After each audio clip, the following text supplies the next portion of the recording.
आप सभी पढ़ते हो, तैयारी कर रहे हो, सभी रेगुलर रहो। बस मैं तो ये कह रहा हूँ कि रेगुलरिटी है ना सबसे बड़ी चीज़ है, सबसे बड़ी चीज़ रेगुलरिटी। घर आओ, चाहे से कोचिंग रहो, घर पर रहो, लाइब्रेरी जाओ, कैसे भी पढ़ो, रेगुलर रहो। अपना टाइम बांध लो कि 4 घंटे 5 घंटे अपने को देना है तो वो देना ही है, चाहे से कुछ भी हो। ये सोनू जी सर हैं, मेरे जस्ट पड़ोसी हैं, मेरे अंकल हैं। ये देखते थे, जैसे सुबह में आता था, दूध का काम करता था मैं पहले, दूध नापता था, 9 बजे तक दूध नाप के फिर लाइब्रेरी आता था पैदल, शाम को वापस 4 बजे जाके फिर दूध नापते थे, फिर भी पढ़ते थे। हालांकि घर की परिस्थिति ठीक थी लेकिन फिर भी ये काम करते थे हम। लेकिन गुरुजी के पास आना जाना, शाम को डेली पढ़ना, सुबह आके यहाँ साप्ताहिक टेस्ट देना, उसमें टॉप 5 में नंबर लाना, ये टारगेट था हमारा हमेशा से। 5 या 6 साल रहे गुरुजी के पास, हर बार 5 से नीचे मेरी रैंक नहीं है कभी भी। ये गुरुजी रहे, इनके पास रिकॉर्ड भी पड़ा होगा। उससे बस यही है कि टारगेट बांध लो अपने को, 4 घंटा 5 घंटा फिक्स करना है बस।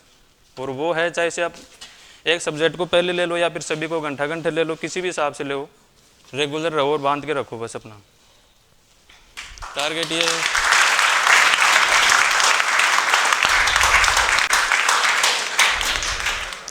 और अपनी किस्मत भी साथ देती है अपना। हम जैसे तब 13 के अंदर पुलिस की भर्ती देखी थी हमने जयपुर सिटी से, RSC से। तब मैं मेरिट में रह गया था, दौड़ वगैरह फिजिकल सब हो गया था, मेरिट में रहा था। फिर मैंने 15 की दी, कोटा से दी, उसमें मैं मेरिट में रहा, दौड़ में उसमें 10 नंबर आए थे, मेरिट में रह गया था। फिर मैंने पुलिस की नौकरी की तैयारी करना ही छोड़ दी। फिर देखा मैं टीचर की B.Ed कर लिया था, MA हो गई थी मेरी। उसके बाद टीचर की जब मैं तैयारी कर रहा था, जयपुर था उस टाइम, फॉर्म आई गए थे, बेरोजगार हैं गाँव के अंदर, सब पता था कि भाई नौकरी नहीं मिलेगी तो क्या पता क्या हो। तो फिर हमने पुलिस का भी फॉर्म भरा, उसमें फॉर्म भरा पहले मैंने JRP अजमेर से, उसमें फिर वो ऑनलाइन थी, दुफली हुई, उसमें पेपर आउट हुआ, फिर कैंसिल हो गई। पेपर दोबारा भरवाए, तब मैंने ग्रामीण से भरा कि भाई टीचर की तैयारी तो कर ही रहे हैं अपन, और अगर भर्ती पुलिस में बना तो फिर अपने ग्रेजुएट से तो होंगे। फिर मैंने जयपुर ग्रामीण से भरा और उसके अंदर मेरा सिलेक्शन हो गया।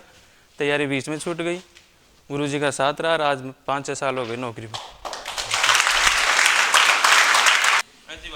2015-16 में जो पटवारी की आई थी उसमें प्री क्लियर हो गई थी, लेकिन किस्मत थी कि मेंस में बैठ नहीं पाया था। उस दिन मेरे छोटे भाई का मेडिकल था आर्मी का, उसके साथ गया तो उसमें को रेफर दिया था, उसके साथ निकल गया कि भाई एक तो लगे कम से कम दोनों में से। इस वजह से मेंस में बैठा नहीं, वो निकल गया और फिर मेंस में नहीं देनी हुई, लेकिन फिर जाके 18 में पुलिस में हो ही गया। फिर अभी भी तैयारी चल रही है, लाइब्रेरियन की कर ही रहे हैं, गुरुजी के साथ भी लगे रहते हैं, जैसे कोई क्लास होती है ऑनलाइन की वगैरह वो भी देखते रहते हैं। बाकी अच्छा है, गुरुजी का आशीर्वाद है, घर परिवार के जैसे रखते हैं और हम भी इनके पास वैसे ही रहते हैं।